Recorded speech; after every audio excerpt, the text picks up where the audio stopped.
that pretty good?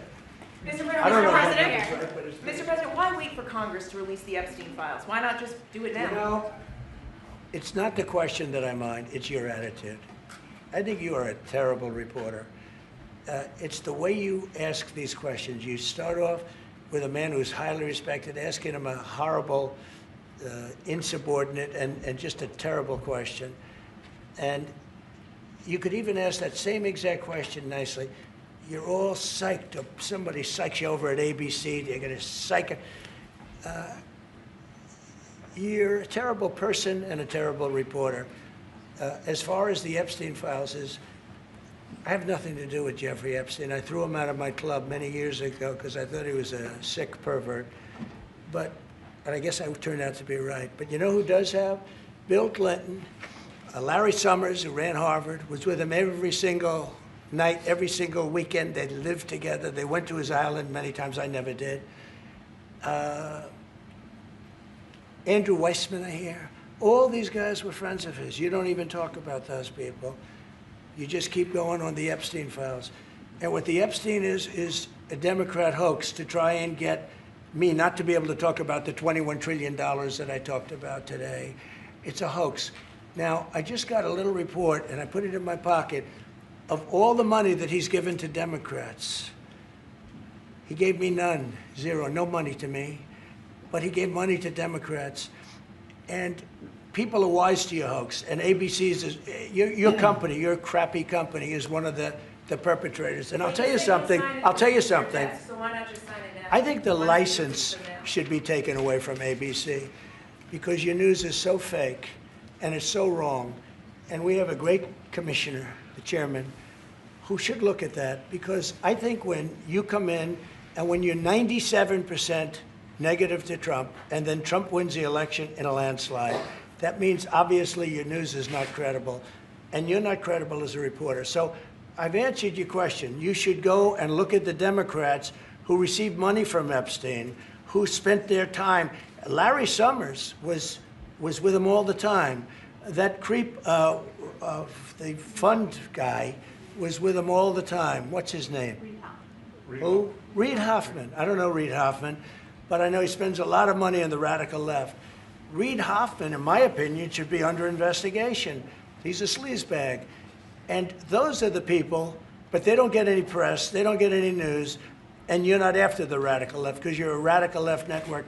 But I think the way you ask a question with the anger and the meanness is terrible. You ought to go back and learn how to be a reporter. No more questions from you. Who else has a question? Prince, very quickly, I want to ask you, how much money is Saudi Arabia giving for Gaza reconstruction? Well, we are in discussion about that. Still, there is no amount being It'll be a lot. named, but we will definitely help. Yeah, he's going to, it's very important to him.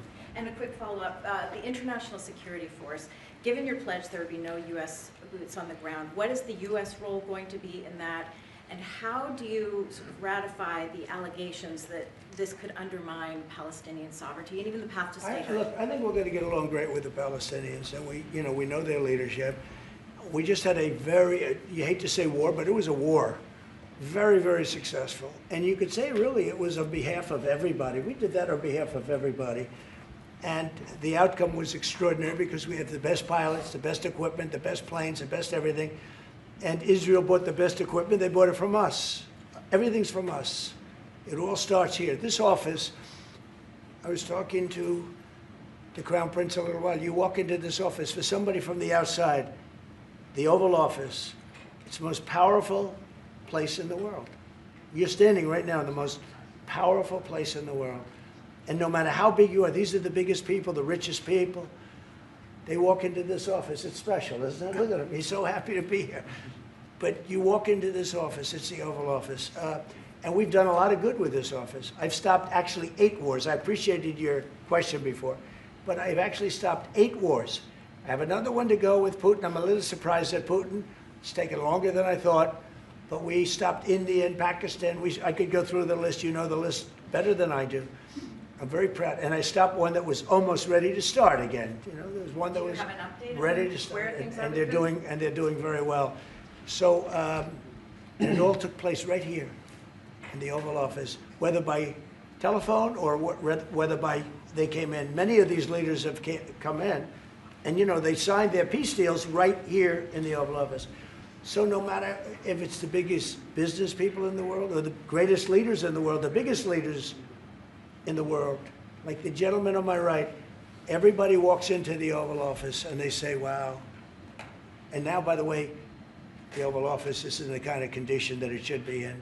Whether you look at the walk or the marble floors or anything down the road, we're fixing the White House. And we're building one of the greatest ballrooms ever to be built. You know, we have an event tonight, and we're going to have about 118 people because we have a very small room. For 150 years, they've wanted a ballroom, and now you're going to get a great ballroom. And I have to say, I probably made a lot of enemies because in your honor, we're having a dinner tonight, a beautiful dinner tonight, and we have a very small room, right? It's called the East Room, and it's beautiful, it's lovely, but it's like for a little cocktail before you go into a ballroom. It's a very small room. They've wanted a new ballroom for 150 years. We could have sold the big ballroom out 3 times in honor of this gentleman. So I made a lot of enemies because I have a lot of people that are invited tonight or are unable to come because of the size constraint. But you know what we'll do before I leave office? We'll have another dinner because we'll have it ready long before I leave office, and it's going to be beautiful. You know, it's a very popular thing what we're doing. And by the way, no government funds. It's all put up private money, all private money. And in the case, I think it's there's a restriction on foreigners. Otherwise, I could have asked you just for a check, okay? But there's a restriction. These are all private individuals that put up a lot of money to build the ballroom. Not one penny is being used from the federal government. So it's really a nice thing. But I look forward to it. I just pointed it out.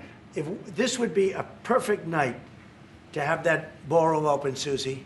If we had that open, we'd have a lot of people very happy. Right now, we have a lot of unhappy people because they all want to be with us tonight to honor this great man. Thank you all very much. Thank you. Thank you.